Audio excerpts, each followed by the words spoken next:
वसा को। काफ़ी क्वेश्चंस बनते हैं एग्जाम में इस टॉपिक से।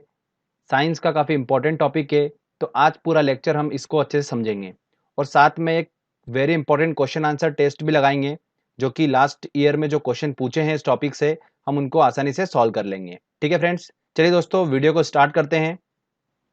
सबसे पहले हम बात करते हैं पोषक पदार्थ न्यूट्रिएंट्स होता क्या है। तो देखिए, जीवों में विभिन्न प्रकार की बायोलॉजिकल फंक्शंस होते हैं, जैविक कार्य होते हैं।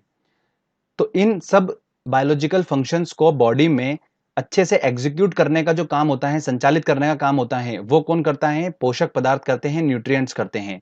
ठीक है।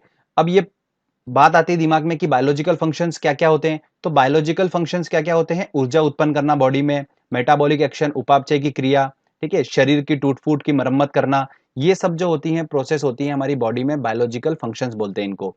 इनको अच्छी तरीके से बॉडी में एग्जीक्यूट करना, संचालित करने का काम जो होता है वो होता है इन पोषक पदार्थों का। अब ये पोषक पदार्थ न्यूट्रिएंट्स क्या-क्या होते हैं मैं आपको बता देता हूँ। कार्बोहाइड्रेट होते हैं, प्रोटीन होते हैं, वसा होते हैं, ये सब पोषक पदार्थ होते हैं। इसके अलावा विटामिन भी होते हैं, जल, लवण, ये सब होते हैं पोषक पदार्थ। उनको हम सेपरेट एक लेक्चर में डिस्कस करेंगे। विटामिन का एक सेपरेट लेक्चर बनाऊंगा मैं, उसमें हम सारे वो अच्छे से डिस्कस करेंगे। ठीक है। अभी हम बात कर रहे हैं कार्बोहाइड्रेट, प्रोटीन और वसा की। इन तीनों को एक साथ इसलिए लिया गया है दोस्तों, क्योंकि कार्बोहाइड्रेट, प्रोटीन और वसा जो होते हैं हमें बॉडी में ऊर्जा प्रदान करते हैं, और जबकि विटामिन जो होता है उससे हमें बॉडी में ऊर्जा प्रदान नहीं होती है। ठीक है, उसका काम अलग होता है बॉडी में, वो मैं आपको बाद में बताऊंगा।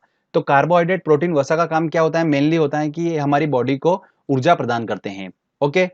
अब एक एक करके सभी को मैं डिस्कस करता हूं आपसे और अच्छे से आपको इंपॉर्टेंट पॉइंट बताता हूं जो एग्जाम में पूछे जाते हैं। सबसे पहले हम बात करते हैं कार्बोहाइड्रेट की। तो कार्बोहाइड्रेट क्या होता है? जब कार्बन, हाइड्रोजन और ऑक्सीजन एक फिक्स रेशियो में मिले होते हैं, 1:2:1 में, जो मिलकर एक पदार्थ बनता है, उसको हम क्या बोलते हैं? कार्बोहाइड्रेट बोलते हैं। ठीक है। शरीर में 50 से लेकर 75% तक की जो ऊर्जा होती है वो हमें कहां से मिलती है? कार्बोहाइड्रेट से मिलती है।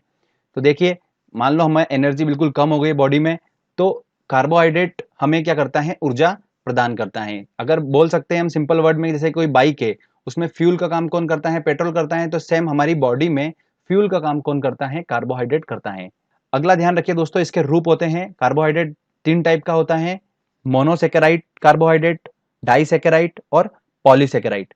तो इसके कौन कौन से फॉर्म होते हैं? देखिए, glucose, fructose, galactose, sucrose, maltose और लेक्टोज, ये सभी जो है ये कार्बोहाइड्रेट के रूप हैं।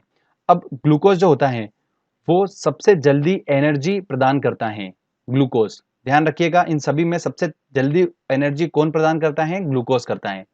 फ्रुक्टोज जो होता है वो कहां से प्राप्त होता है? हमें शहद से फ्रुक्टोज प्राप्त होता है। तो ये इंपॉर्टेंट पॉइंट है, ध्यान रखिएगा। अगर 1 ग्राम ग्लूकोज के पूर्ण ऑक्सीकरण, मतलब 1 ग्राम ग्लूकोज को अगर हम दहन करते हैं, जलाते हैं, तो उससे हमें कितनी ऊर्जा मिलती है? 4.2 किलो कैलोरी ऊर्जा प्राप्त होती है। ध्यान रखिएगा, 1 ग्राम ग्लूकोज के पूर्ण ऑक्सीकरण पर। अगला पॉइंट आता है कि कार्बोहाइड्रेट का एक और मेन काम होता है कि न्यूक्लिक अम्ल का निर्माण करते हैं बॉडी में। और ये न्यूक्लिक अम्ल का काम क्या होता है? ये अनुवांशिक गुण जो होते हैं, जेनेटिक गुण जो होते हैं, उनको क्या करते हैं? एक पीढ़ी से लेकर दूसरी पीढ़ी तक ले जाने का काम करते हैं। कौन? न्यूक्लिक अम्ल। ओके। अब बात आती है कि कार्बोहाइड्रेट जो होता है वो हमें कहां कहां से प्राप्त होता है। तो गेहूं, चना, मक्का, बाजरा, आलू, शकरकंद, शलजम और शहद। ध्यान रखिएगा, शहद से क्वेश्चन पूछा जाता है। तो इन सब चीजों से हमें कार्बोहाइड्रेट प्राप्त होता है, ये उसके स्रोत हैं। तो ये मेनली बेसिक पॉइंट है कार्बोहाइड्रेट के बारे में जो आपको पता होना चाहिए। चलिए आगे बात करते हैं हम अब प्रोटीन के बारे में। प्रोटीन क्या है? प्रोटीन एक केमिकल कंपाउंड है, कार्बनिक यौगिक है, जो कि 20 अमीनो अम्ल से मिलकर बना होता है। 20 अमीनो अम्ल से मिलकर बना होता है ये प्रोटीन। ठीक है।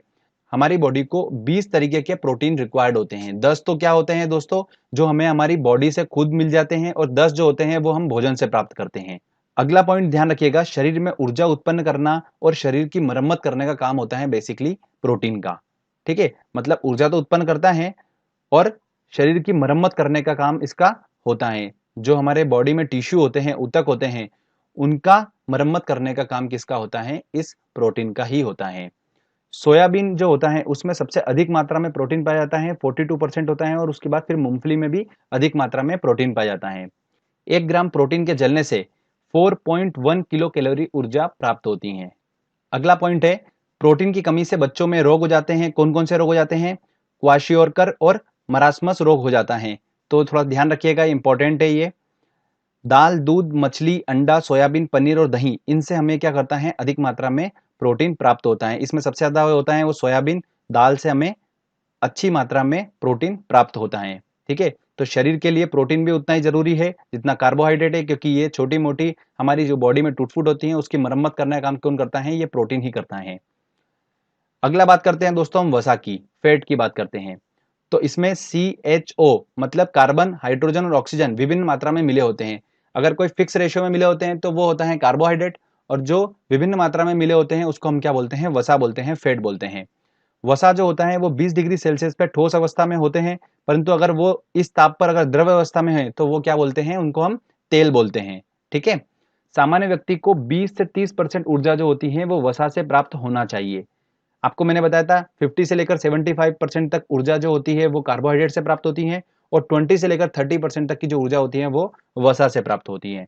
ठीक है, अगला पॉइंट है कि वसा की कमी से स्किन रूखी हो जाती है और वजन भी कम हो जाता है। अगर वसा बॉडी में ज्यादा हो जाएगा तो हमें क्या हो जाएगा, मोटापन हमारा शरीर में आ जाएगा।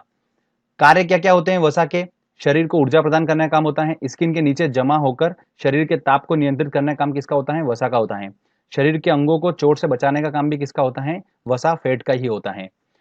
अब एक इंपॉर्टेंट पॉइंट ध्यान से सुनिएगा, प्रोटीन, कार्बोहाइड्रेट और वसा के बारे में आपको बता रहा हूं। अगर हम 1 ग्राम प्रोटीन का दहन करते हैं, ठीक है, तो उससे हमें कितनी ऊर्जा प्राप्त होती है, 4.1 किलो कैलोरी ऊर्जा प्राप्त होती है। कार्बोहाइड्रेट जो होती है उससे हमें कितनी ऊर्जा प्राप्त होगी, अगर हम 1 ग्राम कार्बोहाइड्रेट का दहन करेंगे तो 4.2 किलो कैलोरी ऊर्जा प्राप्त होती है। और अगर हम 1 ग्राम वसा का दहन करते हैं तो हमें कितनी ऊर्जा प्राप्त होती है, 9.2 किलो कैलोरी ऊर्जा प्राप्त होती है। इसमें से ध्यान रखिएगा, सबसे ज्यादा शरीर जो ऊर्जा प्राप्त करता है वो करता है कार्बोहाइड्रेट से। ठीक है, तो क्वेश्चन ये बनता है, तो कंफ्यूज मत होइएगा आप। क्लियर? तो दोस्तों ये जो मैंने आपको पॉइंट्स बताए हैं ये काफी इंपॉर्टेंट पॉइंट्स हैं। प्रोटीन, कार्बोहाइड्रेट, वसा से रिलेटेड जितने क्वेश्चंस एग्जाम में बनते हैं, इतने पॉइंट्स अगर आपने समझ लिए अच्छे से, आपको अगर आइडिया लग गया तो आप आराम से इस टॉपिक के सारे क्वेश्चन सॉल्व कर लेंगे। चलिए दोस्तों हम टेस्ट लगाते हैं और देखते हैं कि कितने क्वेश्चन सॉल्व कर पा रहे हैं।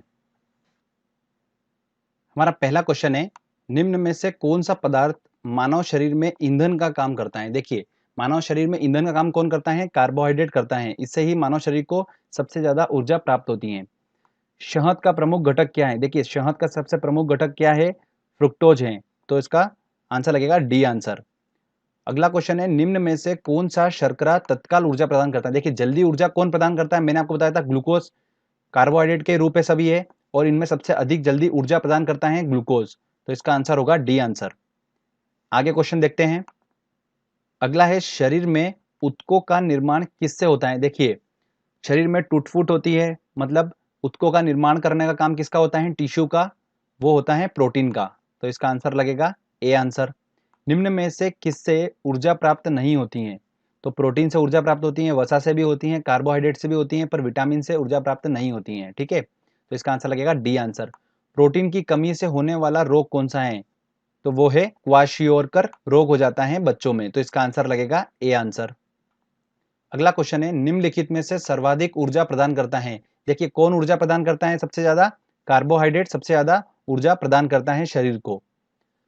प्रोटीन को निम्न में से क्या माना जाता है, शरीर का निर्माण करने वाला, ऊर्जा उत्पादक, विनियामक या स्थूलवर्धक। तो सबसे ज्यादा क्या माना जाता है इसको, शरीर का निर्माण करने वाला, तो इसका आंसर लगेगा ए आंसर। निम्न में से किस में प्रोटीन नहीं पाया जाता है। देखिए मांस में पाया जाता है, दूध में पाया जाता है, दाल में पाया जाता है, पर चावल में कार्बोहाइड्रेट होता है, तो इसका आंसर लगेगा सी आंसर। इसमें प्रोटीन नहीं पाया जाता है चावल में। आगे और देखते हैं क्वेश्चन हम। सोयाबीन में प्रोटीन का प्रतिशत होता है। देखिए सोयाबीन में 42% जो होता है वो प्रोटीन होता है, तो इसका आंसर लगेगा ए आंसर। निम्नलिखित में से प्रोटीन का सबसे अधिक स्रोत पाया जाता है, किसमें पाया जाता है, सोयाबीन में सबसे ज्यादा मात्रा में प्रोटीन होता है, तो इसका आंसर लगेगा D answer. Simple simple question ही आते हैं इस टॉपिक से, बट अगर टॉपिक नहीं पढ़ा है तो हम क्वेश्चन सॉल्व नहीं कर पाएंगे फिर। अगला क्वेश्चन है, मानव शरीर में वसा जमा होता है, कहां पर जमा होता है, यकृत में, वसा ऊतक में, तो इसका आंसर लगेगा बी आंसर, वसा ऊतक में जमा होता है मानव शरीर में वसा। चलिए आगे और देखते हैं क्वेश्चन। एथलीट को निम्न में से किससे जल्दी ऊर्जा और ज्यादा ऊर्जा प्राप्त होती है, तो किससे प्राप्त होती है, वसा से, विटामिन से, प्रोटीन से या कार्बोहाइड्रेट से, तो उसे कार्बोहाइड्रेट से अधिक मात्रा में ऊर्जा प्राप्त होती है, तो इसका आंसर लगेगा डी आंसर। ठीक है दोस्तों, तो ये एक छोटा सा टॉपिक था, इतना कोई बड़ा टॉपिक नहीं है, बट इससे क्वेश्चंस बनते हैं एग्जाम में, तो हमने इसको अच्छे से समझ लिया और क्वेश्चन आंसर टेस्ट भी लगा लिया। तो इससे अगर क्वेश्चन आए